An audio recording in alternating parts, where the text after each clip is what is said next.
मित्रांनो नमस्कार. कायदेशीर माहिती देणाऱ्या माझ्या YouTube चॅनलवर तुमचं स्वागत आहे. आजचा विषय कुठच्याही संस्थेचा अध्यक्ष, संस्थेचा, ट्रस्टचा, कंपनीचा ज्याचा अध्यक्ष म्हणून असतो त्या अध्यक्षाचं नक्की काय स्थान आहे, त्याचं काय कार्य, याचा आपण थोडक्यात माहिती घेणार. पहिली गोष्ट म्हणजे अध्यक्ष जेव्हा केव्हाही त्याला त्या असोसिएशनच्या, ट्रस्टच्या, व्यवस्थापकीय समितीमध्ये कुठच्याही सभेला तो गेला तर त्या सभेचा तो अध्यक्ष स्थान म्हणून स्वीकारतो आणि तो नियमित करतो. एकूणच त्या संस्थेच्या कार्यभारावरती त्याचं देखरेख ठेवण्याचं काम असतं. तो ढवळाढवळ करत नाही. सेक्रेटरी, ट्रेजरर जी कार्यपद्धती ती चालवत असतात तो देखरेख ठेवून असतो.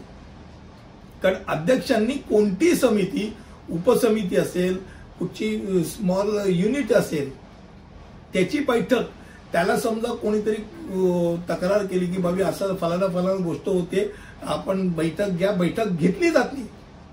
बैठक बोलण्याचा अधिकार कोणाला? अध्यक्ष. कुठच्याही सभेला शेवटचा शब्द, शेवटचा अंतिम निर्णय कोणाचा असेल तर अध्यक्ष. अध्यक्षांच्या निर्णयाच्या विरोधात तुम्हाला द्यायचा अधिकार नाही. त्या सभेला तुम्ही बसलाय, अध्यक्षांचा शब्द तुम्हाला अंतिम असेल, मान्य करावा लागेल. कोणत्याही सभासदाला तो कमी बोलण्याकरता किंवा बोलण्याकरता किंवा न बोलण्याकरता सांगू शकतो. एक विषय आहे, विषयावरती समजा कुठच्याही सभासदाला बोलायचं असेल त्याने हात वर करून अध्यक्षांची परवानगी घेणं आवश्यक आहे. अध्यक्षांनी परवानगी दिली तो बोलायला उभं. अध्यक्षांनी सांगितलं की आता तुम्ही थांबू शकता, आपण खूप बोललात या विषयावरती, आम्हाला कळले तुम्हाला काय बोलायचं, तर त्याला ते थांबावं लागेल. नाही अध्यक्ष साहेब मला बोलायचंय, अध्यक्षांच्याच परवानगीने तो बोलू शकतो, हे लक्षात राहू दे. सभेच्या दरम्यान समजा कोणी गैरवर्तन केलं, कोणी अपमानित करण्याचा प्रयत्न केला तर कुठच्याही सभासदेला किंवा सभासदाला तो निलंबित करू शकतो. या सभास्थानापासून आपण जाऊ शकता, सभा सोडून त्वरित निघून जा, तुम्हाला मी निलंबित करतोय. हे एक प्रकारचं शेवटचं एक हत्यार असतं. सहसा त्या हत्यार वापरण्यापर्यंत अध्यक्षांना तुम्ही टाळू नये, पण ते त्याचा अधिकार आहे. सभेतनं जा म्हणण्याचा अधिकार त्याला आहे.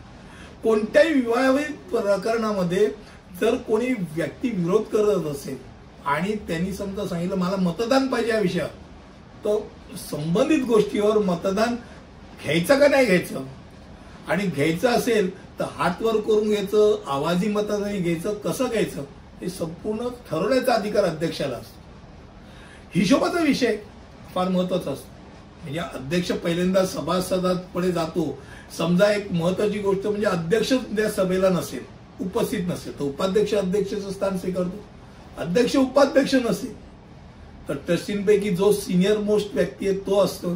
कोणीच नसेल तर सभेला उपस्थितांपैकी जो सिनियर मोस्ट असतो आणि सगळ्यांना मान्य असतो तो व्यक्ती सभेचं अध्यक्षस्थान म्हणून स्वीकारतो. आणि त्यावेळेला तो सभेचा अध्यक्ष म्हणून असतो, भले तो संस्थेचा अध्यक्ष नसतो. कारण संस्थेचा अध्यक्षांनी येण्याचं काम टाळलं तर तो बाकीचे व्यक्ती जी काय करेल ते त्याला मान्य करावं लागतं. आता हिशोबाचा विषय हा फार महत्वाचा विषय असतो. समजा धरून चला हिशोबाच्या विषयावरती जर तो फेटाळला गेला, लोकांनी अमान्य केला, तर नैतिक दृष्ट्या कार्यकारी मंडळाच्या विरोधात तो नो कॉन्फिडन्स मोशन असतो. अविश्वासाचा ठराव पास झाला आणि अध्यक्ष वगळता सगळ्यांना त्यात राजीनामा द्यावा लागतो, नवीन निवडणूक घ्यावी लागते. आणि सर्वात महत्वाची गोष्ट म्हणजे जर कार्यकारिणीने जर विनंती केली, पदाधिकाऱ्यांनी विनंती केली की आजची सभा कुठच्याही कारणानिमित्त तहकूब करायची गरज आहे, तर तहकूब करण्याचा निर्णय कोणाला असतो, तो तोही फक्त अध्यक्षांना असतो की आजची सभा तहकूब करतोय मी, किंवा अर्धा तास लोकांची उपस्थिती कमी आहे, अर्धा तासानंतर ती तहकूब करण्याची विनंती जर सेक्रेटरी केली तर ती मान्य करायची आणि जाहीर करण्याची अध्यक्षांना ती पॉवर असते.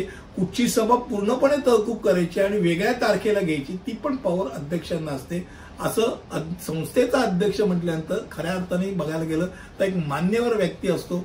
त्याच्याकडे बघण्याचा दृष्टिकोन सगळ्यांना एकत्र समान न्याय देणारा असा व्यक्ती म्हणून धरला जातो. तो विरोधकांचाही नसतो, तो ज्याचे पद आहेत, पद ग्रहित करणारे त्यांचाही नसतो, तो सगळ्यांचा असतो. खास करून तो संस्थेचं हित बघणारा असतो. त्यामुळे संस्थेचा अध्यक्ष एक वेगळं स्थान आहे. आज या निमित्ताने, व्हिडिओच्या निमित्ताने तुमच्यासमोर ठेवलं. पुढच्या व्हिडिओमध्ये असंच काहीतरी नवीन घेऊन येईल. तिथपर्यंत इथेच थांबतो. धन्यवाद.